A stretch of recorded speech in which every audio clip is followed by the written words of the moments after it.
지난 시간 우리는 아브라함이 중보 기도를 하게 된 배경을 함께 살펴봤습니다. 이 나그네를 대접한 아브라함이 이후에 소돔과 고모라를 향하여서 중보 기도를 합니다. 어떻게 그가 중보 기도를 하게 된 것입니까? 하나님이 아브라함에게 그분의 계획을 알려주셨기 때문에 가능했습니다. 하나님은 소돔과 고모라를 심판하실 계획을 가지고 계셨습니다. 그 계획을 바로 이 아브라함에게 알려주셨던 겁니다. 사실 하나님은 아브라함을 만나지 않고서 곧장 소돔과 고모라로 향하실 수도 있었습니다. 그냥 가서 심판을 하셔도 아무 문제가 되지 않는 것이죠. 그러나 그 전에 하나님은 의도적으로 이 아브라함을 만나고 가십니다. 왜 하나님은 굳이 심판 전에 이 아브라함을 만나서 그분의 계획을 알려주시는 것입니까? 하나님이 하늘에만 계시다 보니까 잠시 길을 잃어서 아브라함을 찾아가신 겁니까? 아니면 오래간만에 아브라함이 보고 싶어서 찾아가신 겁니까? 그렇지 않습니다. 여러분, 하나님은 즉흥적으로 일을 하시는 분이 아닙니다. 분명한 계획과 뜻에 따라서 더 나아가 언약에 의해 움직이시는 분이십니다. 그러니까 하나님이 소돔과 고모라로 향하기 전에 이 아브라함을 만나신 것은 우연이 아닙니다. 어떤 의도를 가지고 찾아가신 것입니다. 그러면 그 의도가 무엇입니까? 여러분, 아브라함은 하나님의 택한 백성입니다. 더욱이 그는 믿음의 조상입니다. 나그네 대접 직전에 나왔던 사건이 할례 사건이었다라고 하는 것을 잊으시면 안 됩니다. 할례를 행함은 오직 하나님께만 생명이 있음을 고백하는 일종의 신앙 고백과도 같은 것입니다. 그러니까 하나님이 아니면은 저는 살 수가 없습니다. 하나님의 은혜가 꼭 필요합니다. 그렇게 자기를 부인하며 하나님의 왕되심을 인정하는 것이 바로 이 할례를 행하는 의미가 되는 것입니다. 할례는 언약의 표징입니다. 그러면 아브라함이 할례를 행함은 그가 할례 언약 안으로 들어가 사랑이신 하나님 안에서 하나님과 함께하는 자가 되었다라고 하는 말이죠. 그러니까 사랑이 된 것입니다. 그러면 그가 사랑이 되었음을 무엇으로 알 수 있습니까? 그냥 내가 사랑이다 그렇게 말로 표현하면 끝납니까? 아닙니다. 여러분, 말이라고 하는 것은요, 누구나 다 할 수 있습니다. 그러나 삶은 어떻습니까? 다릅니다. 말도 중요하지만 삶은 더 중요합니다. 그래서 하나님은 이 땅의 역사적 사건을 통해서 믿음의 후손들에게 보여주시는 것이죠. 할례 언약 안에 들어간 성도의 삶이 바로 이것이다. 내가 내 백성을 이렇게 만들어낸다. 이것을 교훈하기 위하여서 아브라함을 먼저 찾아가신 겁니다. 그래서 우리는 이 역사적인 사건인 아브라함이 나그네를 대접하는 모습을 볼 수 있었습니다. 그때 그가 나그네를 어떻게 대접했습니까? 최선을 다해서 섬겼습니다. 온전한 사랑을 보여주는 것입니다. 일면식도 없고 보상도 기대할 수 없는 자를 향한 섬김입니다. 그런데 그 뒤에 이제는 중보 기도를 하는 내용이 나옵니다. 이는 그의 섬김이 그냥 한 번으로 끝나는 것이 아님을 보여주는 것입니다. 그러니까 한 번 이웃사랑을 하고 끝나더라, 그것이 아니었다 하는 것이죠. 그 모습은 지속된다라고 하는 것을 교훈해 주는 것입니다. 그리고 하나님이 지금 심판하기 위하여 가시는 곳이 소돔과 고모라입니다. 그곳에 롯이 있습니다. 롯은 의인입니다. 하나님은 자기 백성을 반드시 구원하시는 분이십니다. 그러면 다른 이들은 몰라도 롯은 하나님의 심판으로 죽으면 안 되는 것 아닙니까? 그런데 롯이 그냥 심판을 피해 나올 수는 없습니다. 그래서 하나님은 롯의 구원을 어떻게 이루시는가 하는 것을 보여주시는 것이죠. 그것이 바로 아브라함의 중보 기도로 나타나는 것입니다. 아브라함은 교회를 대표하기도 하지만 예수 그리스도를 예표하는 그러한 인물이기도 합니다. 그의 중보 기도로 의인이라 불리기 좀 민망한 롯이 건짐을 받습니다. 이는 장차 진짜 중보자이신 예수 그리스도의 은혜로 구원을 받는 교회의 이야기를 보여주는 내용이 되기도 하는 것입니다. 그래서 하나님이 그분의 계획을 이 아브라함에게 가르쳐 주셨던 것입니다. 이 모습이 오늘도 그대로 나타나고 있습니다. 형식이 조금 다를 뿐 여러분, 내용은요 똑같습니다. 하나님은 지금도 그분의 계획과 비밀을 친구로 여기는 교회에게 가르쳐 주십니다. 그러면 그분의 계획을 어떻게 가르쳐 주십니까? 어떤 방식을 사용하시죠? 말씀으로 가르쳐 주십니다. 그래서 지금 이 시간이 우리에게는 매우 중요한 것입니다. 아브라함이 하나님의 계획을 듣고서 기도했음을 기억하시기 바랍니다. 그러면 성도는 여러분 언제 기도할 수 있는 것입니까? 말씀을 듣고서 기도할 수 있는 것입니다. 그래야 기도를 해도 바른 기도를 할 수 있는 것입니다. 왜 자꾸 말씀 시간에 조면 안 된다고 말씀을 드리는지, 그리고 말씀을 듣고 기도를 해야 한다고 말씀을 드리는지 조금 이해가 되시죠? 그러면 오늘부터 다음 주까지 이 중보기도에 관하여서 내용을 조금 더 구체적으로 살펴보겠습니다. 지난주 내용을 좀 잘 정리하시면서 따라오시기 바랍니다. 여러분, 아브라함의 중보기도는 그냥 기도가 아닙니다. 모두 멸망당해야 하는 세상을 품어 안고 하나님 아버지께서 중보의 기도를 올리시는 예수의 중보 사역을 그림자로 보여주는 것입니다. 그리고 그 중보자 예수 그리스도 안에서 작은 중보자들로 새롭게 태어난 성도들의 신분에 대한 교훈, 그런 교훈이 되기도 합니다. 그러면 예수 그리스도의 중보 사역부터 한번 보겠습니다. 여러분, 예수의 중보 사역은 어디에서 가장 선명하게 드러납니까? 바로 십자가를 지실 때입니다. 누가복음 23장 34절을 보시면은 이에 예수께서 이르시되 아버지 저들을 사하여 주옵소서, 자기들이 하는 것을 알지 못함이니이다 하시더라. 그들이 그의 옷을 나눠 제비 뽑을세. 예수께서 십자가를 지셨습니다. 왜 십자가를 지셨습니까? 이 땅에 있는 자기의 백성의 구원을 위하여서 지신 것입니다. 그런데 그 백성이 여러분 어떤 상태입니까? 구원을 받기 전 성도였던 우리는 하나님과 어떤 관계 속에 놓여 있었습니까? 하나님과 원수로 지냈던 상태였습니다.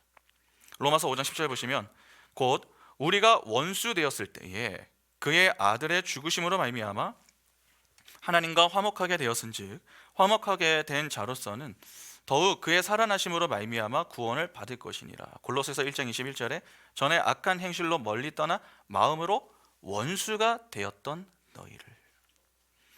예수는 생명 없음의 자리에 있는 자기 백성을 생명 있음의 자리로 인도하시기 위하여서 생명을 가지고 오신 분이십니다. 어둠 가운데 여러분 빛으로 오셨습니다. 그런데 어둠 속에 있던 하나님의 원수들이 어떻게 합니까? 은혜에 감사하는 것이 아니라 오히려 그 은혜를 거부했습니다. 예수 앞에 엎드려 죄를 회개하고 예수를 믿는 것이 아니라 예수를 십자가에 못 박아 죽이더라 하는 것입니다. 예수께서 십자가에 달리실 때에 왜 굳이 이 행악자들과 함께 있었던 것입니까? 바로 우리의 구원이 어떻게 이루어지는가를 생생하게 보여주기 위해서입니다. 여기서 우리가 조금 주의해서 이해를 해야 할 것이 바로 원수에 대한 이해입니다. 우리는 원수라고 하는 이 개념이 우리와 무관한 내용이 아닌가 그렇게 생각할지 모르겠습니다. 어떠십니까? 우리는 원수에 대해서 어떻게 생각을 합니까? 원수를 생각하면 누가 떠오르십니까? 보통의 경우 사람들이 누구를 원수라고 하죠? 지난 금요기도회 때는 제가 이를 십자가로 좀 표현을 드렸는데 주로 사람들이 내 인생의 십자가, 내 인생의 원수를 누구로 여깁니까? 적지 않은 분들이 자신의 말을 듣지 않는 이들을 향해 야, 이 왼수야 그렇게 이야기를 하지 않습니까? 내 인생의 원수는 누굽니까? 내가 사랑해서 결혼을 했으나 자꾸 말썽만 피우는 남편입니까? 아니면 하루도 쉬지 않고 잔소리하는 아내입니까? 그것도 아니면 정말 끝까지 속을 썩이는 자녀들입니까? 일단 이렇게 원수의 개념을 이해하게 되면은 적어도 누구는 원수가 아닙니까?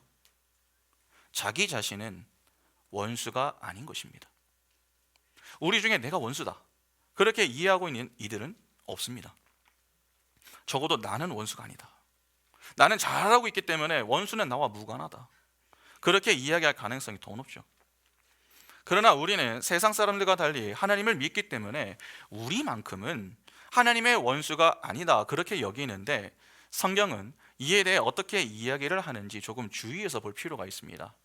당시 히브리 사람들은 이 원수라고 하는 개념을 사단과 혼용하여 사용했습니다. 주로 원수는 나와 함께하지 않는 자, 자신의 이 반대편에 있는 자를 두고 부르는 말입니다. 사단은 하나님을 대적한다라고 하는 뜻 아닙니까? 대적자라고 하는 것은 하나님 반대편에 서 있음을 의미하는 것입니다. 하나님이 계신 자리에 반대편에 있는 자가 누굽니까? 사단입니다.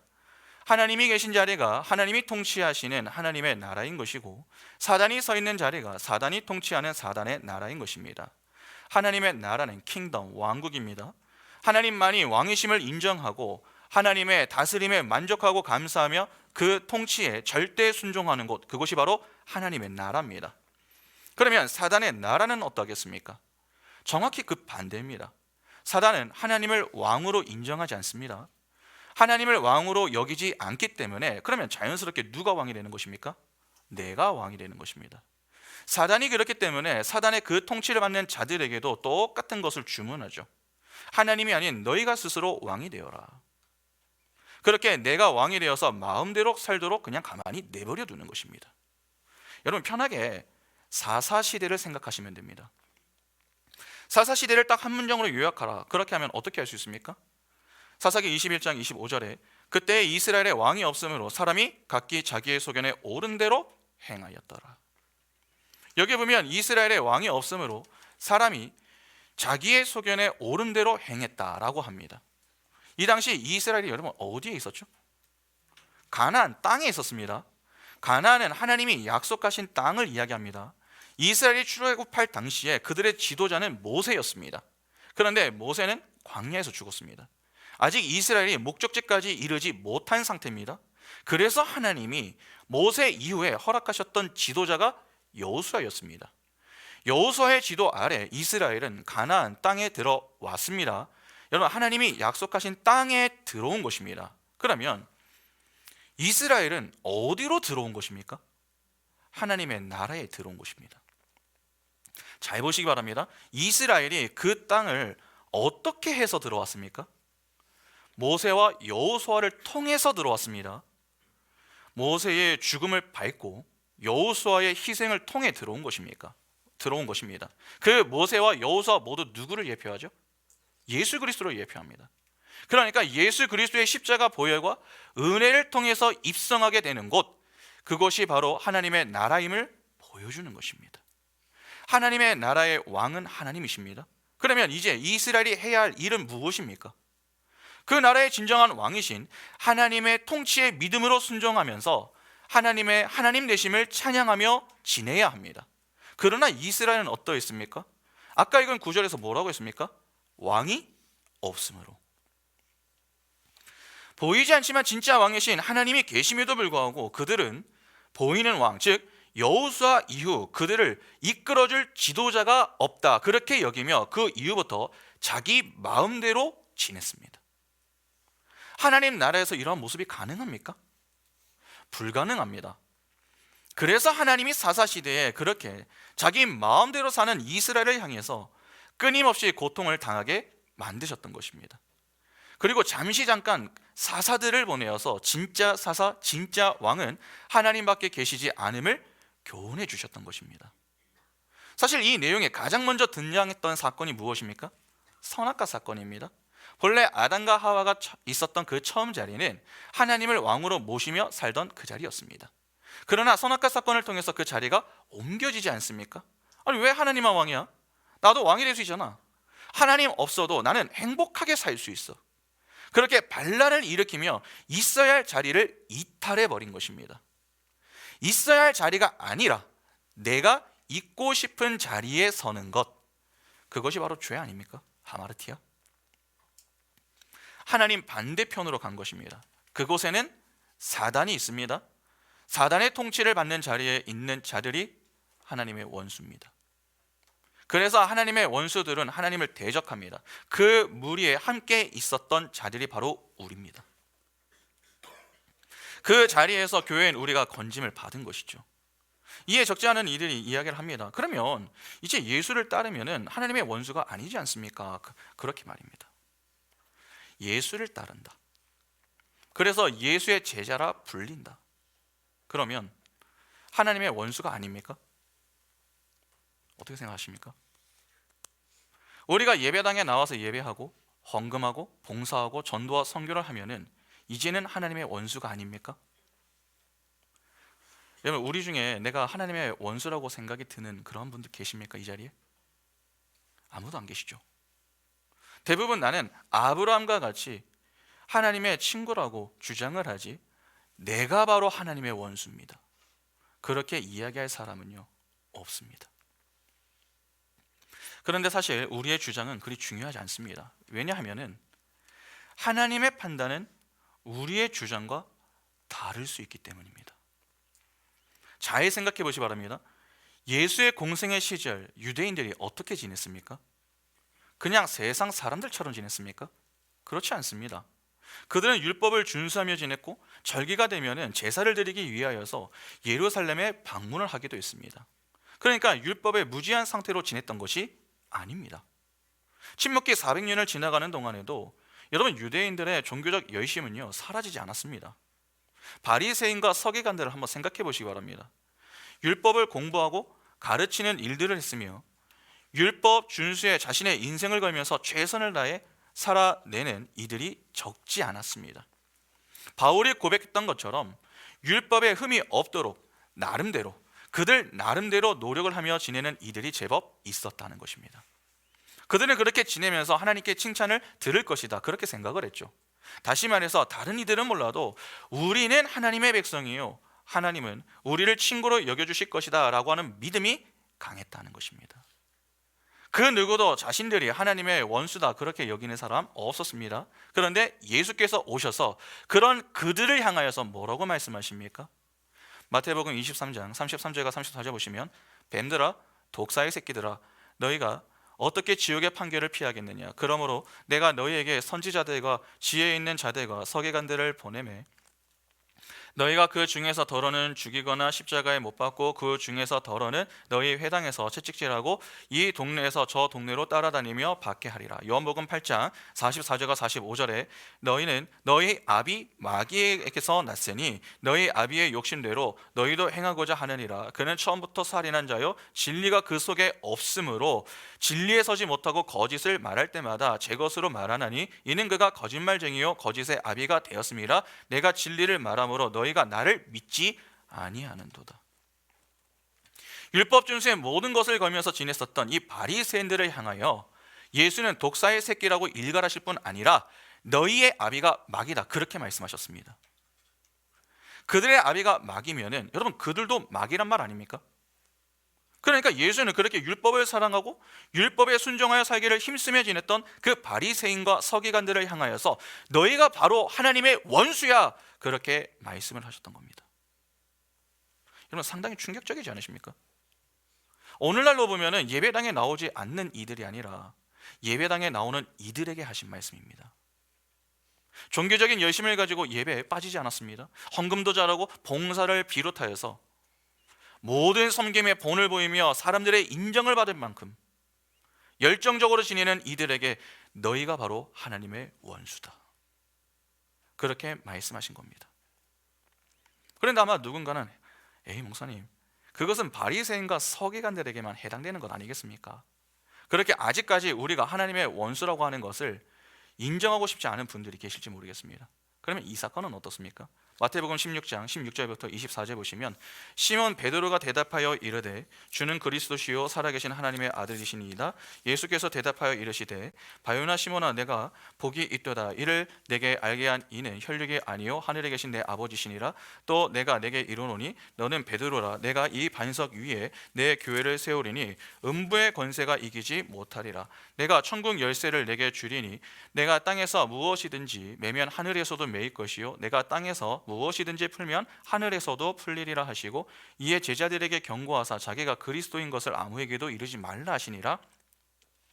이때로부터 예수 그리스도께서 자기가 예루살렘에 올라가 장로들과 대제사장들과 서기관들에게 많은 고난을 받고 죽임을 당하고 제3일에 살아나야 할 것을 제자들에게 비로소 나타내시니 베드로가 예수를 붙들고 항변하여 이르되 주여 그리 마옵소서 이 일이 결코 주께 미치지 아니하리이다. 예수께서 돌이키시며 베드로에게 이르시되 사탄아 내 뒤로 물러가라. 너는 나를 넘어지게 하는 자로라. 내가 하나님의 일을 생각하지 아니하고 도리어 사람의 일을 생각하는도다 하시고 이에 예수께서 제자들에게 이르시되 누구든지 나를 따라오려거든 자기를 부인하고 자기 십자가를 지고 나를 따를 것이니라. 빌립보 가이사랴에서 예수의 질문에 정확한 대답을 내놓은 이 베드로를 향하여서 예수께서 꾸짖는 그러한 장면입니다. 예수가 그리스도이심을 고백한 자들, 즉 하나님의 은혜를 입은 교회를 향해 예수는 이 땅에 오신 이유와 목적을 가르쳐 주셨습니다. 예수는 자기 백성의 구원을 위하여 오셨습니다. 잘 살기 위해서 오신 것이 아니라 죽기 위해서 오신 겁니다. 그분은 우리를 대신하고 대표하여서 십자가에서 죽으셔야 합니다. 그러니까 보이는 육신을 입고 오신 예수는 죽어야 하는 것입니다. 그것이 하나님의 뜻입니다. 예수는 구약의 완성을 위하여 오신 것입니다. 다시 말해서 구약은 이런 것이다. 그렇게 구약을 설명하고 가르쳐 주시기 위하여서 오신 것입니다. 하나님은 이 세상에 모두 진리를 담아 놓으셨습니다. 그런데 죄로 타락한 죄인들이 그 진리를 알아볼 수 있습니까? 없습니다. 그래서 하나님은 하나님의 택한 백성에게 말을 주셨습니다. 그러나 인간의 말이라고 하는 것은 한계가 있습니다. 듣고서 돌아서면은 금방 까먹어 버립니다. 이는 우리가 일상에서 쉽게 경험하는 것 아닙니까? 누군가 이렇게 하겠다 저렇게 하겠다 말을 합니다. 그러나 그 말을 하고 바쁘게 지내다 보면은 어떻게 됩니까? 나중에 다른 사람이 자신에게 찾아와서 그때 그 말을 하지 않았습니까? 그렇게 물으면은 나는 그런 말을 한 적이 없습니다. 그렇게 이야기하지 않습니까? 그러니까 내가 말을 하고도 무슨 말을 했는지 기억을 하지 못하는 것입니다. 그래서 사람들이 이 문제를 해결하기 위해서 하는 것이 무엇입니까? 지금은 시대가 좋아져서 녹음을 하지만 그 전에는 말을 기록을 했습니다. 하나님도 똑같습니다. 말씀만으로는 한계가 분명했습니다. 이에 하나님은 그들에게 말이 담긴 글을 비롯하여서 인간이 볼 수 있는 것들을 주셨죠. 그것이 구약의 율법, 성막, 성전 등이 되는 것입니다. 구약의 율법, 제사, 성막, 성전 등은 모두 무엇을 가리킵니까? 예수 그리스도를 가리킵니다. 그러니까 보이는 것에 진리를 담아서 그들에게 주셨던 것입니다. 그러면 이스라엘은 보이는 것들을 통해서 보이지 않는 진리를 깨달을 수 있어야 했던 것 아닙니까? 그러나 이스라엘의 역사를 보면 어떻습니까? 전혀 이해를 하지 못합니다. 이에 그림자의 실체로 예수께서 오셔서 구약이 이것을 설명하고 있는 것이다. 구약은 이것이다. 그렇게 구약을 완성하시며 그들에게 직접 가르침을 주셨던 것입니다. 창세기 17장에 하나님이 아브라함에게 말씀하셨던 내용을 기억하십니까? 99세 때에 하나님이 아브라함에게 나타나서 무슨 말씀을 하셨죠? 나는 전능한 하나님이라 너는 내 앞에서 행하여 완전하라. 여기 완전하라라고 하는 말이 어떤 의미였습니까? 완전하신 하나님의 일하심으로 완전함을 이루실 것임을 교훈하는 것 아니었습니까? 완전하라라고 하는 이 히브리어 단어가 타밈입니다. 타밈. 그런데 히브리어는 모음이 별로 의미가 없다고 제가 말씀을 드렸죠. 여러분, 자음이 중요합니다. 타밈은 타우와 mem이 합쳐진 것입니다. 이 순서를 바꾸면은 mem과 타우가 되겠죠? mem, 타우, 즉 무트입니다. 여러분, 무트가 무엇입니까? 무트, 어디서 한번 좀 들어보지 않으셨습니까? 무트, 죽음입니다. 창세기 2장 17절에 선악을 알게 하는 나무의 열매는 먹지 말라. 내가 먹는 날에는 반드시 죽으리라 하시니라.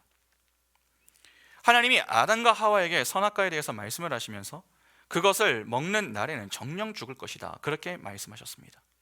정령 죽을 것이다. 무트, 타무트입니다. 페드로 잠시 한번 좀 넘겨주시겠습니까? 여러분, 타밈과 무트는 다르지가 않은데 보이십니까? 이게 히브리어 자음입니다. 자음. 근데 보시면은 완전하라라고 하는 것이 타밈이라고 말씀을 드렸는데 거기에 사용되는 자음이 mem과 타우입니다. 그러면 이 내용을 가지고 한번 보시기 바랍니다. 지금 창세기 17장 1절을 보시면은 개역개정하고 히브리어 원문으로 제가 좀 나누어 놨는데 아브라함이 99세 때에 여호와께서 아브라함에게 나타나 그에게 이르시되 나는 전능한 하나님이라 너는 내 앞에서 행하여 완전하라라고 말씀을 하셨습니다. 여기에 사용된 것이 바로 요겁니다. 타밈. 그러니까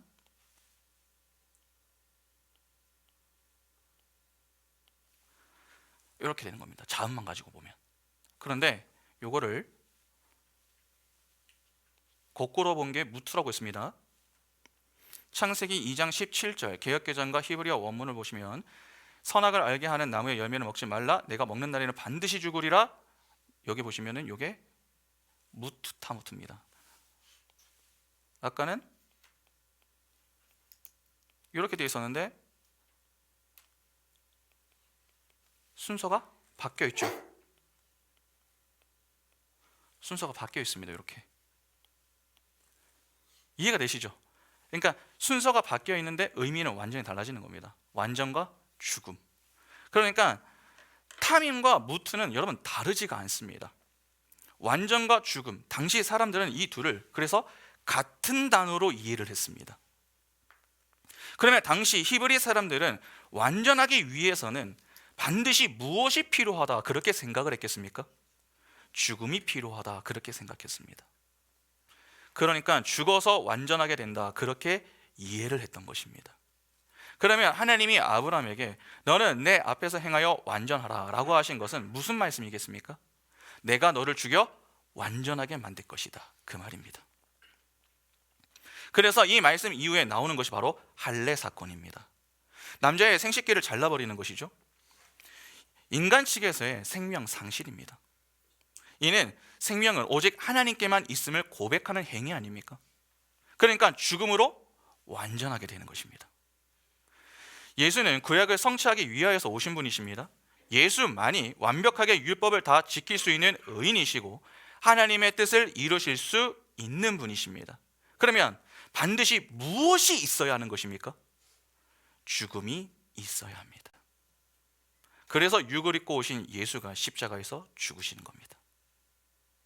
이는 그 예수 그리스도의 십자가 죽음을 통해 탄생하게 될 교회의 탄생을 예고함과 동시에 그렇게 탄생한 교회, 다시 말해서 예수 안에서 예수와 연합된 작은 예수 역시 죽음을 통하여 완전함의 자리에 서게 됨을 보여주는 작은 그림이 되는 것입니다.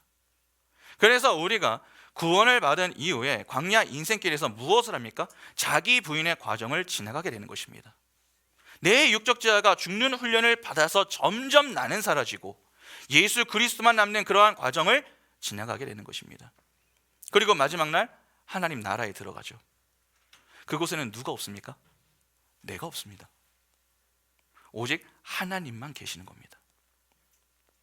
하나님만 왕으로 인정하고 하나님만 섬기며 하나님만 찬양하는 그러한 곳입니다.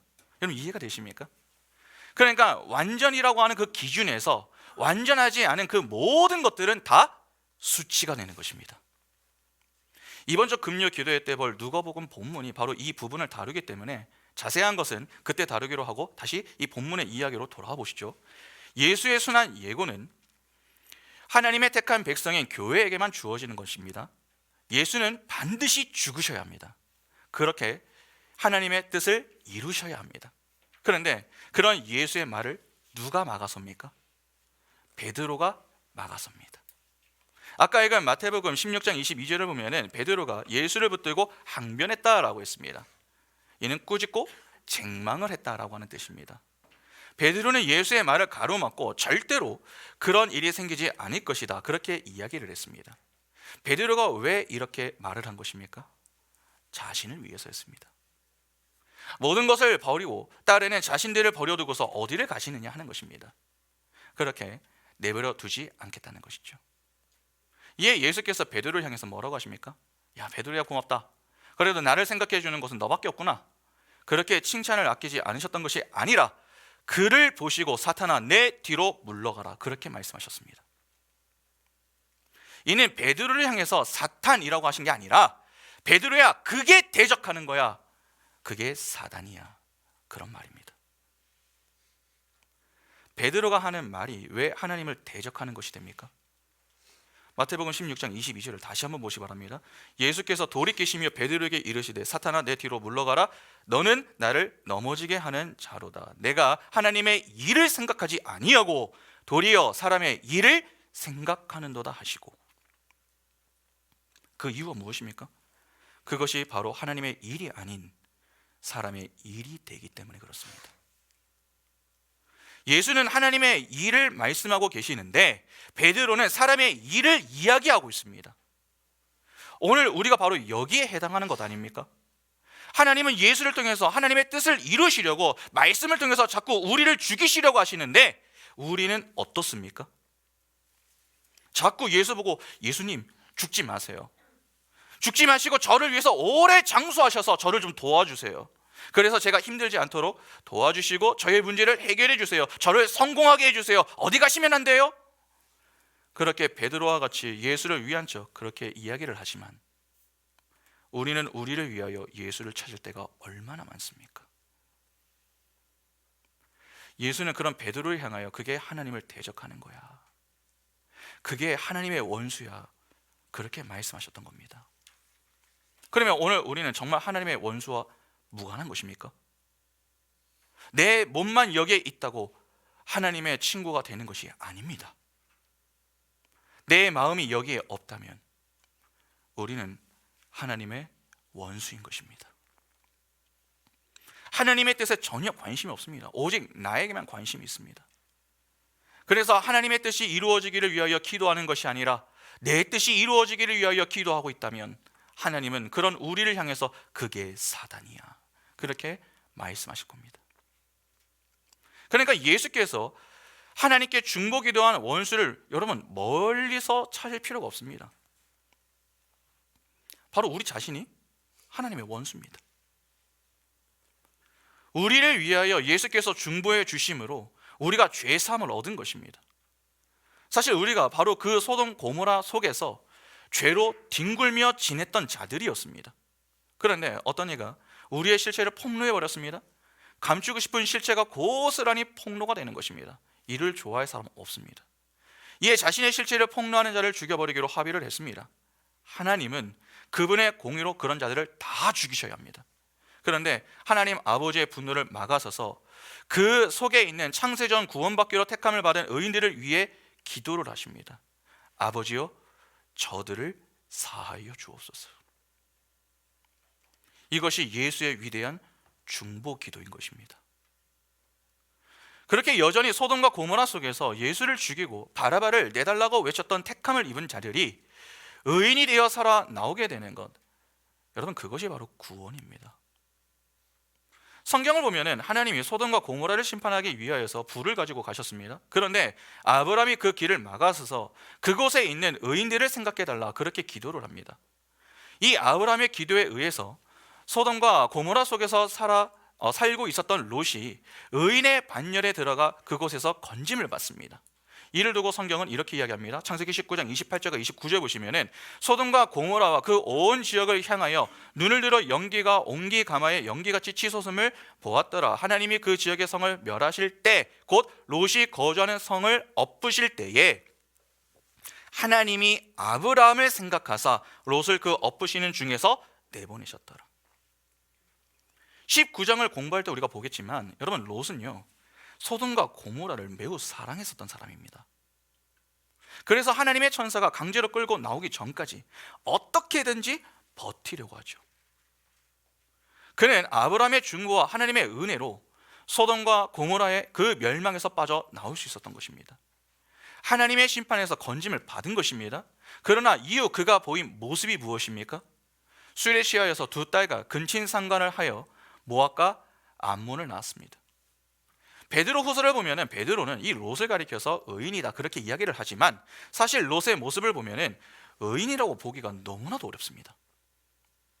그러나 분명 성경은 그를 의인이라고 이야기를 합니다. 왜 그가 의인이 된 것입니까?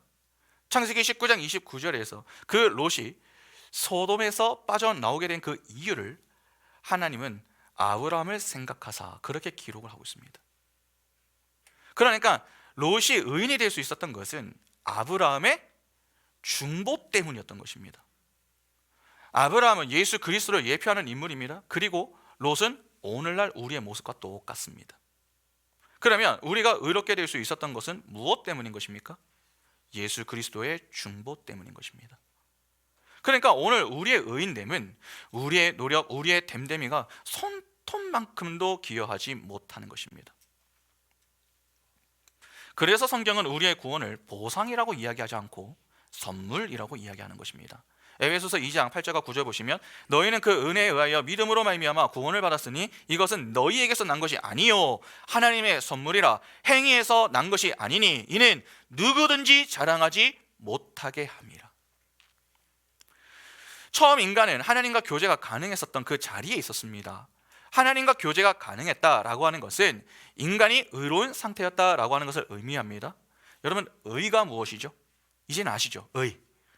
하나님과 바른 관계 속에서 하나님이 요구하시는 것을 성실히 수행할 수 있는 그러한 상태를 의미합니다.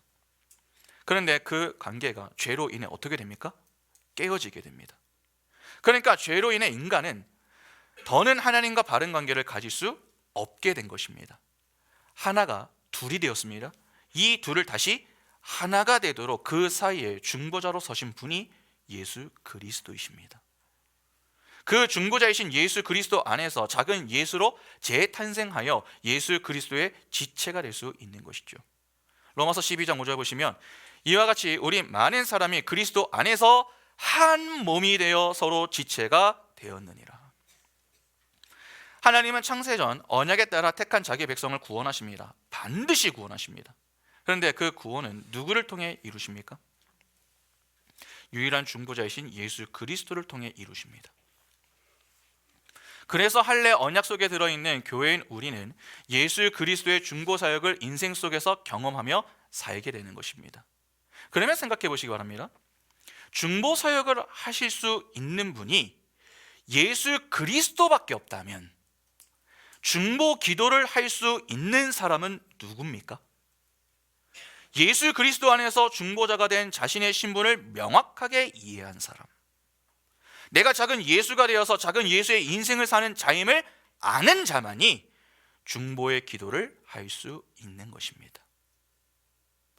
교회들마다 거의 빠지지 않고 있는 게 이 중보기도팀 아닙니까? 그런데 주로 사람들은 중보기도는 누가 한다 그렇게 생각합니까? 기도 좀 하는 사람이 한다 그렇게 생각합니다. 그러니까 기도를 했을 때 기도의 능력이 있는 사람이 중보기도팀에 들어가서 해야 한다 그렇게 생각을 하는 것입니다. 그래서 실제로 기도빨이 좋다 그렇게 하는 사람들, 내가 평소에 기도 좀 많이 한다 그러한 사람들 보면은 대부분 중보기도팀에 있습니다. 내 기도에 능력이 있어서 중보기도팀에 들어가는 것이 중보기도가 담고 있는 의미입니까? 사실 중보기도라고 하는 말은요, 함부로 사용하면 안 됩니다. 이 땅의 중보자는 예수 그리스도밖에 없습니다. 그러면 중보자가 예수 그리스도 한 분밖에 없다면 진정한 의미에서 중보기도는 누구만 할 수 있는 것입니까? 예수 그리스도만이 할 수 있는 것입니다. 디모데전서 2장 5절에 하나님은 한 분이시요 또 하나님과 사람 사이의 중보자도 한 분이시니 곧 사람이신 그리스도 예수라. 중보는 오직 예수 그리스도만이 하실 수 있는 것입니다. 그런데 진짜 중보자이신 그 예수 그리스도 안에서 우리가 작은 예수가 된 것이죠. 그래서 우리는 이 세상에서 중보자의 삶과 중보자의 기도를 경험할 수 있는 특권을 부여받게 된 것입니다. 그러니까 중보기도 팀에 대해서 여러분 오해하지 마시기 바랍니다. 내가 기도를 오래 한다고 해서, 내 기도가 남들에 비해서 응답이 좀 많다고 해서 그래서 중보기도 할 수 있는 게 아닙니다. 오히려 하나님께서 예수 그리스도의 중보 사역의 동역자들로 우리를 불러주셨기 때문에 우리는 그 은혜를 힘입어 중보 기도를 할 수 있게 된 것입니다. 그렇게 중보 기도는 하나님의 은혜로 새롭게 창조되어 하나님의 계시를 분별할 줄 알고 하나님의 뜻을 알게 된 사람만이 할 수 있는 것입니다. 그러면 적어도 중보 기도를 하는 사람은 여러분 어느 자리에 있어야겠습니까? 말씀의 자리입니다. 하나님은 하나님의 비밀을 교회에게만 알려주십니다. 그 비밀을 오늘날 하나님은 무엇을 통하여 알려주십니까? 당신의 친구를 여기시는 그 교회에게 하나님의 말씀이 기록된 성경을 통하여 가르쳐 주십니다. 그 성경을 연구하여 풀어 설명하는 그 시간이 설교 시간입니다. 하나님의 말씀을 통해서만 우리는 아버지의 뜻을 확인할 수 있습니다. 중보 기도에서 가장 중요한 것은 말씀을 통해 하나님의 뜻을 확인하는 것입니다. 그래서 성도는 하나님의 말씀을 듣는 그 시간에 하나님과 대면하여 대화를 나누는 것처럼 여겨질 수 있어야 한다, 그렇게 말씀을 드리는 것입니다. 성경에 중보 기도를 했었던 모든 인물들이 다 그랬습니다. 기도를 내가 얼마나 유창하게 할 수 있는가, 입 밖으로 소리를 내면서 잘할 수 있는가, 여러분 그러한 것들은요 하나도 중요하지 않습니다. 말을 더듬으면 안 됩니까? 속으로 하면 안 됩니까? 말을 더듬으면서 해도 되고 속으로 하는 것도 아무 문제가 되지 않습니다. 그것은 중보 기도에 있어서 본질의 문제가 아닙니다. 방식의 문제지. 그러나 말씀의 자리에 빠지는 것은 문제가 됩니다. 왜냐하면 말씀의 자리에서 빠지게 되면은 하나님의 뜻을 이해하지 못하기 때문에 그렇습니다. 하나님의 뜻을 이해하지 못하는 자가 어떻게 중보를 합니까? 불가능합니다.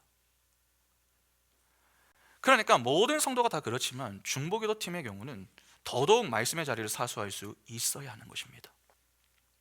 출애굽기 여러분 33장 11절 한번 보시기 바랍니다. 사람이 자기의 친구와 이야기함 같이 여호와께서는 모세와 대면하여 말씀하시며 모세는 진으로 돌아오나 눈의 아들 젊은 수종자 여호수아는 회막을 떠나지 아니하니라. 여러분 모세를 한번 잠시 생각해 보시죠. 하나님은 모세와 대화를 나눌 수 있을 만큼 그를 친근하게 여기셨습니다. 아브라함을 친구로 여기셨던 것처럼 모세와도 친구처럼 이 대화를 나누신 겁니다. 하나님은 당신의 친구에게 비밀을 가르쳐 주시고 그 비밀을 안 사람은 중보 기도를 했습니다. 아브라함이 그렇지 않았습니까? 그러면 모세도 어떠하겠습니까? 똑같이 중보 기도를 합니다. 출애굽기 32장 31절과 32절 보시면은 모세가 여호와께로 다시 나아가 여짜오되 슬퍼도소이다. 이 백성이 자기들을 위하여 금신을 만들어 싸우니 큰 죄를 범하였나이다. 그러나 이제 그들의 죄를 사하시옵소서. 그렇지 아니하시오면 원하건대 주께서 기록하신 책에서 내 이름을 지워버려 주옵소서. 출애굽 시작 때부터 자신을 향해 원망과 비난을 쏟아내며 늘 죄를 지으며 지냈던 이스라엘을 막아서서 그들을 죽이지 말아달라고 모세가 중보 기도를 하고 있습니다. 이것이 하나님의 친구로 하나님의 의중을 그분의 말씀을 통해 이해한 자들의 삶 속에서 나오는 대표적인 특징이 되는 것입니다. 그러면 바울은 어떻습니까? 똑같습니다. 로마서 9장 1절부터 3절 보시면은 내가 그리스도 안에서 참말을 하고 거짓말을 아니하노라. 나에게 큰 근심이 있는 것과 마음에 그치지 않는 고통이 있는 것을 내 양심이 성령 안에서 나와 더불어 증언하노니 나의 형제 곧 골육의 친척을 위하여 내 자신이 저주를 받아 그리스도에게서 끊어질지라도 원하는 바로라. 아브라함, 모세, 바울의 기도를 보게 되면은 전부 이 누구의 기도하고 비슷합니까? 예수 그리스도의 기도와 매우 비슷합니다. 그러니까 하나님의 할례 언약 속에 들어있는 하나님의 백성들은 예수 그리스도의 중보 사역에 동참하는 영광을 누리게 되는 것입니다. 우리 성도도 그렇고 예수 그리스도 안에서 그러한 참된 중보자를 할 수 있는 이들이 된 것입니다. 이들이 전부 누구를 위해서 기도합니까? 자신의 원수를 위해서 기도합니다. 우리가 바로 그러한 자리로 향하게 되는 것입니다. 하나님은 아브라함에게 비밀을 가르쳐 주신 것처럼 오늘 우리에게도 똑같은 비밀을 가르쳐 주십니다. 한번 볼까요? 베드로후서 3장 10절부터 13절 보시면 그러나 주의 날이 도둑같이 오리니 그 날에는 하늘이 큰 소리로 떠나가고 화면 전환 안 되나요? 물질이 뜨거운 불에 풀어지고 땅과 그 중에 있는 모든 일이 드러나리로다. 이 모든 것이 이렇게 풀어지리니 너희가 어떠한 사람이 되어야 마땅하냐? 거룩한 행실과 경건함으로 하나님의 날이 임하기를 바라보고 간절히 사모하라. 그 날에 하늘이 불에 타서 풀어지고 물질이 뜨거운 불에 녹아지려니와 우리는 그의 약속대로 의가 있는 곳인 새 하늘과 새 땅을 바라보도다. 아브라함에게 소돔의 멸망을 알려주셨던 것처럼 하나님은 우리에게도 이 땅의 심판의 날에 대해서 알려주셨습니다. 그때 우리가 하나님 앞에서 어떤 기도를 해야 합니까? 하나님의 백성들이 소돔과 고모라 같은 이 세상의 힘의 원리 속에서 속히 빠져나와서 하나님께 돌아오기를 위하여서 기도를 해야 합니다. 아브라함의 기도에 의해서 창세전 택함을 받은 롯이 의인이 되어서 소돔에서 빠져나왔습니다. 그러면 이런 좀 궁금함이 들지 않으십니까? 왜 굳이 아브라함의 중보 기도를 통해서 롯이 구원을 받는 것인가? 이를 통해 우리에게 교훈하시는 내용이 무엇이냐는 것이죠. 우리 교회는 반드시 내가 아닌 다른 존재를 사랑하고 섬기는 자들로 향하여서 이타의 인생을 살아야 하며 그 삶을 통해 하나님은 당신의 백성을 불러 모으신다라고 하는 구속사의 성취 원리를 보여주시는 것입니다. 따라서 할례 언약 속에 하나님의 백성들은 자기 자신을 향한 사랑에서 이제는 눈을 돌려서 나 이외에 다른 나그네를 대접하는 섬김의 삶을 살아야 합니다. 그리고 내가 아닌 다른 사람의 구원을 위해서 입으로 삶으로 열심히 하나님 앞에 간구하며 전도하는 삶을 살게 된다라고 하는 것이 창세기 18장의 중요한 내용이 되는 것입니다. 그러니까 중보기도는 모두 하나님 나라의 완성과 하나님 백성의 구원, 다시 말해서 하나님 백성들의 회심과 거룩의 완성에 대한 기도로 수렴될 수 있는 것입니다. 물론 우리와 함께하는 이들의 현실적인 문제들을 두고서도 얼마든지 기도할 수 있습니다. 우리는 우리 지체들의 현실적인 고충을 두고서 함께 기도할 수 있어야 합니다.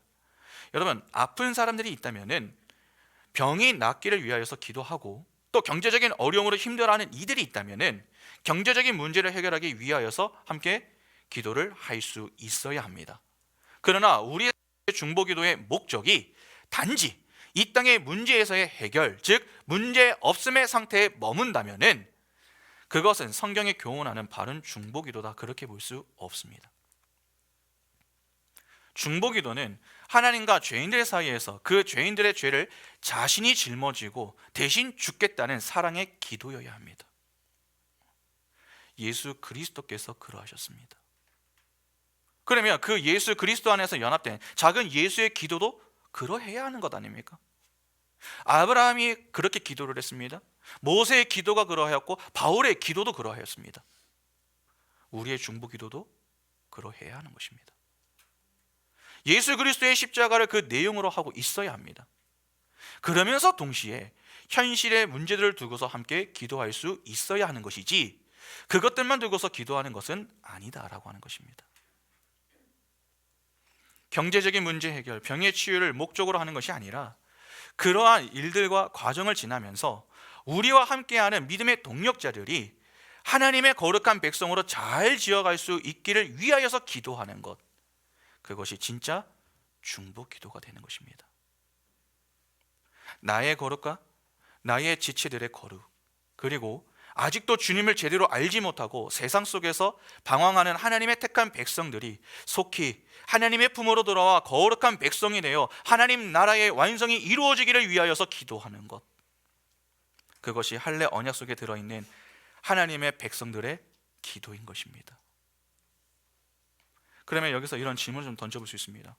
성도의 중보기도는 어디에서부터 시작이 되어야 하는가 하는 것입니다. 여러분, 오늘 본문을 보시기 바랍니다. 창세기 18장 16절부터 보시면은, 그 사람들이 거기서 일어나서 소돔으로 향하고 아브라함은 그들을 전송하러 함께 나가니라. 여호와께서 이르시되 내가 하려는 것을 아브라함에게 숨기겠느냐. 아브라함은 강대한 나라가 되고 천하 만민은 그로 말미암아 복을 받게 될 것이 아니냐. 내가 그로 그 자식과 건속에게 명하여 여호와의 도를 지켜 의와 공도를 행하게 하려고 그를 택하였나니, 이는 나 여호와가 아브라함에게 대하여 말한 일을 이루려 함이니라. 여호와께서 또 이르시되 소돔과 고모라에 대한 부르짖음이 크고 그 죄악이 심히 무거우니 내가 이제 내려가서 그 모든 행한 것이 과연 내게 들린 부르짖음과 같은지 그렇지 않은지 내가 보고 알려 하노라. 여기 19절을 조금 주목해서 볼 필요가 있습니다. 여러분, 성도의 중보기도는 다른 곳에서부터 시작이 되는 게 아닙니다. 바로 교회의 축소판인 가정에서부터 시작이 되어야 합니다. 본절에 보면은 하나님이 아브라함을 택한 그 이유가 나오는데, 그 이유가 무엇입니까? 그 자식과 건속에게 명하여 여호와의 도를 지켜 의와 공도를 행하게 하려 함이라, 그렇게 말씀을 합니다. 하나님은 아브라함에게 내년 이 시기에 이삭이라는 자녀를 주시겠다고 말씀하시고는 이 말씀을 덧붙인 겁니다. 의와 공도라고 하는 말은 하나님의 공의에 비추어 사는 올바른 생활을 가리킵니다. 약속의 자녀가 태어나거든 잘 가르쳐서 하나님께 순종하고 올바른 일을 하는 자로 양육하라 하는 것입니다. 하나님은 아브라함에게 자녀들을 위해 재산을 많이 남겨주어라, 그렇게 말씀하지 않으셨습니다. 하나님의 공의에 비추어서 사는 올바른 삶, 거룩한 삶을 가르치라, 그렇게 말씀하셨습니다. 그것이 너를 택한 이유다, 그렇게 말씀을 하신 것이요. 따라서 우리는 가정에서부터 자녀에게 세상의 힘의 원리에서 벗어나 멸망의 자리에 서지 않도록 잘 가르칠 필요가 있습니다. 어떻게든 남들보다 상대적으로 더 나은 사람, 더 높은 사람이 되라는 그러한 가르침과 교육은 소돔과 고모라의 가르침과 교육인 것입니다. 그렇게 인간 세상의 행복과 쾌락을 삶의 목표로 삼고 살던 소돔과 고모라의 자녀들은 전부 하나님의 심판을 받아 불타버렸습니다. 그러나 하나님의 의와 공도를 행하는 것이 인생의 제일 목표라는 가르침 속에서 자란 자녀들은 어떻습니까? 하나님의 자녀가 되어서 영원한 천국에 입성하게 됩니다. 아이들이 학교를 안 가면 부모들의 마음이 어떻습니까? 그러면 내 자녀가 학교를 안 간다. 어떻습니까? 등록금 다 내놨는데 맨날 안 나갑니다. 일주일이고 한 달이고 안 나갑니다. 우리 여기 부모님들 계시는데 마음이 어떠십니까? 야, 얘가 왜 이러지? 하다가 입에서 막 좀 거친 말도 나올 것 같고 막 무기를 좀 드실 것 같은 그런 마음이 들지 않으십니까? 세상이 무너진 것처럼 힘들어하고 답답해합니다. 그런데 정작 교회를 안 가는 일에는 별로 대수롭지 않게 생각합니다. 그것이 소돔성의 자녀를 버려둔 사람들입니다. 성경을 모르는 일에 대해서는 관대합니다. 그러나 학교 성적을 못 받는 그 일에 대해서는 엄격하죠. 여러분, 반대가 있습니다. 학교 성적은 조금 못 받아올 수 있습니다. 이 때문에 어떻게든 내 아이의 인생을 망칠 수 없다고 학원을 무리하게 보내서 말씀을 묵상하고 말씀을 배울 수 있는 시간을 빼앗고 있다면은 여러분, 그 자체가 문제입니다. 나중에 하면 되겠지. 죄송하지만 지금이 아니면 안 됩니다. 제가 부교육자 때 정말 많이 들었었던 이야기 중 하나가 바로 이것입니다. 대학에 들어가서 열심히 하면 되니까 지금은 제 아이 좀 봐주세요. 입시가 가까울수록 학부모들이 목회자들에게 부탁을 하는 내용이 바로 이것입니다. 그런데 정말 그렇게 주일 예배도 대충 하고 학원에 가는 그 친구들이 대학에 가서는 열심히 합니까? 아닙니다. 대학에 가서 알바한다고 또 공부한다고 이제는 회사에 취직해야 한다고 신앙생활을 더 엉망으로 합니다. 또 견물생심의 마음으로 돈을 벌기 시작하니까 주일 성수는 더더욱 안 됩니다. 그러면 그 자녀의 신앙을 망가뜨린 당사자는 누굽니까? 교회 목회자들이 아니라 부모입니다. 자꾸 목회자가 내 아이를 망쳤다, 여러분, 그런 말씀하지 마시기 바랍니다. 아이를 망친 것은 목회자가 아닙니다. 하나님의 의와 공도를 가르치지 않고 소돔과 고모라의 가르침으로 키우려고 하는 부모의 욕심이 아이를 망친 겁니다. 전에 어느 한 교회에서 한 장로님 자녀가 고등학생이 되니까 그때부터 교회를 잘 나오지 않았습니다. 예, 한 강도사님이 장로님과 그 아내 되시는 권사님께 부탁을 드려보기도 하고 또 신방을 시도하려고 했습니다. 어떻게든지 좀 이 한 영혼을 살려보겠다고 애를 썼던 것이죠. 그런데 나중에 이 일이 좀 몇 차례 반복이 되니까 장로님하고 권사님이 그 강도사님 찾아와가지고 뭐라고 했는지 아십니까? 내 애는 내가 더 잘 아니까 앞으로는 연락하지 마십시오. 때가 되면 애가 알아서 교회 나올 거니까 가만히 계십시오. 그렇게 정색을 하면서 이야기를 했다고 합니다. 뭐 어떡합니까? 부모가 싫다는데. 가만히 있었습니다. 시간이 흘렀습니다. 여러분, 그 친구가 대학에 들어갔고 나중에 직장인이 됐습니다. 어떻게 되었는지 아십니까? 교회를 완전히 떠나서 세상 사람이 됐습니다. 어떠십니까? 이게 목회자의 잘못입니까? 아닙니다. 그 부모의 잘못입니다. 여러분, 하나님은 정확하게 말씀하십니다. 내 자식과 식구들에게 먼저 의와 공도를 행하도록 가르치라, 그렇게 말입니다. 그리고 의와 공도를 행하는 삶이 바로 나 이외의 다른 이들을 위한 중보의 삶임을 아브라함을 통하여 우리에게 교훈해 주시는 것입니다. 제가 아는 한 장로님이 있습니다. 참으로 성실하신 분이시고 좋은 분이신데 이 좀 표현이 강합니다. 표현이 경상도 분이시라서 좀 그런 것 같습니다. 그래서 때때로 오해를 사기도 하지만 속은 참으로 따뜻합니다. 그분과 참으로 많은 대화를 이제 했는데 가장 인상 깊었던 내용이 하나 있습니다. 자신은 자녀와의 대화가 매우 심플하다 하는 것입니다. 학교에서 성적을 잘 받지 못하고 뭐 해도 그것은 뭐 본인에게는 하나도 문제가 되지 않는다는 것이죠. 하나님 앞에서 최선을 다하며 살면 된다, 그것입니다.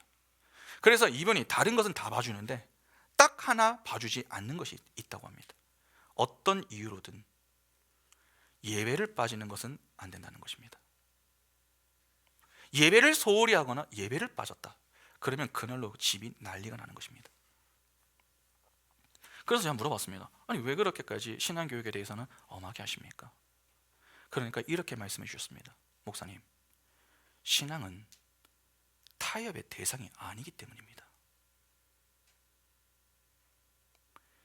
여러분, 이것이 가정 안에서 자녀들에게 이루어져야 할 신앙 교육인 것입니다. 그러면 가정에서의 가르침과 교육이 그러하다면 교회도 똑같지 않겠습니까? 교회의 축소판이 가정이고 교회의 확장판이 사회입니다. 그래서 교회의 가르침도 소돔과 고모라의 가르침과는 결이 달라야 하는 것입니다. 아브라함의 후손으로 올 이삭은 아브라함의 아들을 가리킴과 동시에 약속의 자녀 전체를 상징으로 담고 있는 인물입니다.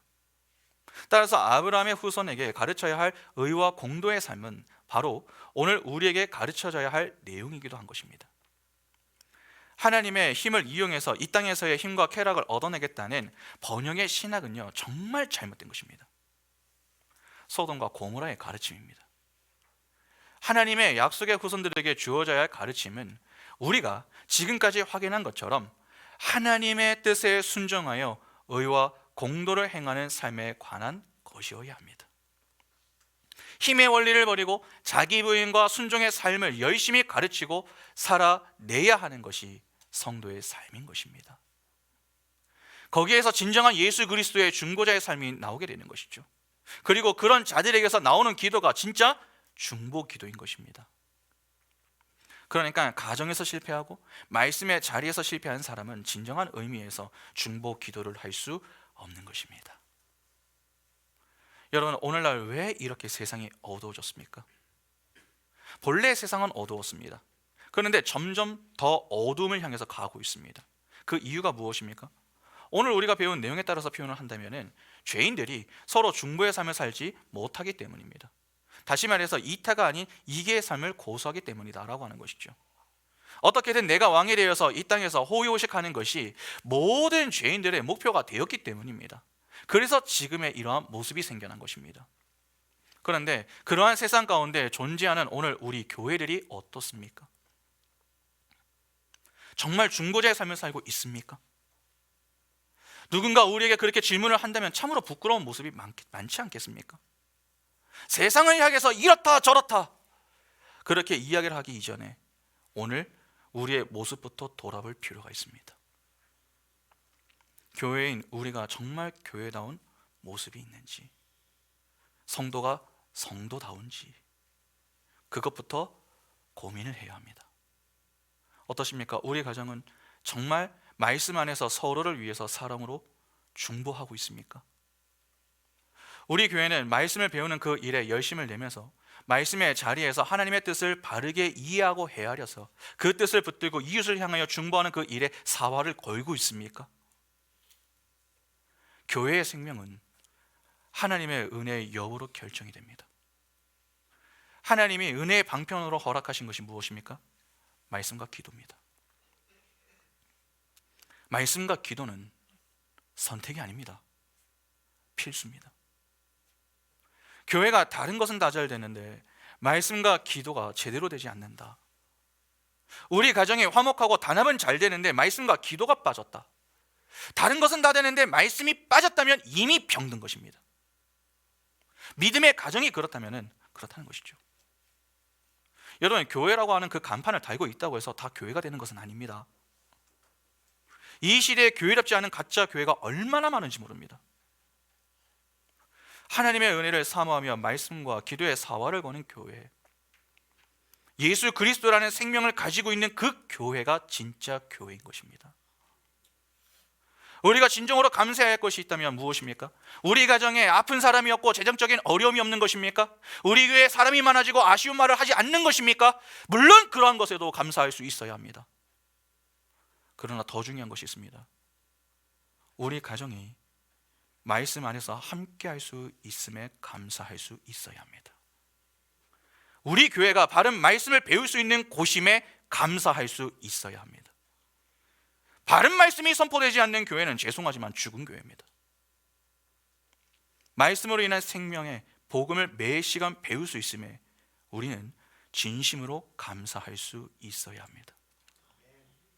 그러면 우리 교회가 늘 감사하기 위해서는 결국 무엇에 열심을 내야 하는 것입니까? 하나님의 일에 열심을 내야 합니다. 하나님과 하나님이 보내신 자 예수 그리스도를 믿는 것. 예수를 믿으며 예수께서 우리를 붙들고 자기 부인의 자리로 인도하실 때에 믿음으로 따르며 자기를 부인하고 남을 위하여서, 다시 말해서 하나님과 이웃을 사랑하며 사는 그 일에 열심을 내야 합니다. 그렇게 하나님의 영광을 위하여 살도록 부름을 받은 이들이 바로 우리입니다. 할례 언약 속에 있는 우리를 하나님은 반드시 그 영광의 자리로 인도해 가십니다. 남을 위해 기도하고 싶으시다면 먼저 살아있는 자가 되시기 바랍니다. 말씀 안에서 사랑이 되면은, 여러분, 사랑이라고 하는 것은 저절로 흘러가게 됩니다. 말씀을 아무리 강조해도 지나치지 않습니다. 우리 가정, 우리 교회는 다른 것은 몰라도 하나님의 말씀만큼은 사활을 걸 수 있기를 바랍니다. 그래서 우리가 예수 안에서 작은 예수임을 확인하고 진짜 중보자이신 예수 그리스도의 은혜를 힘입어 단지 이웃의 현실 문제의 해결을 목표로 두고 기도하는 이들이 아니라 그들의 거룩을 위하여, 신앙의 성숙과 성장을 위하여 간절히 기도하며 이 시대에 진정한 중보기도를 하는 중보자의 인생을 사는 자들이 다 될 수 있기를 바랍니다.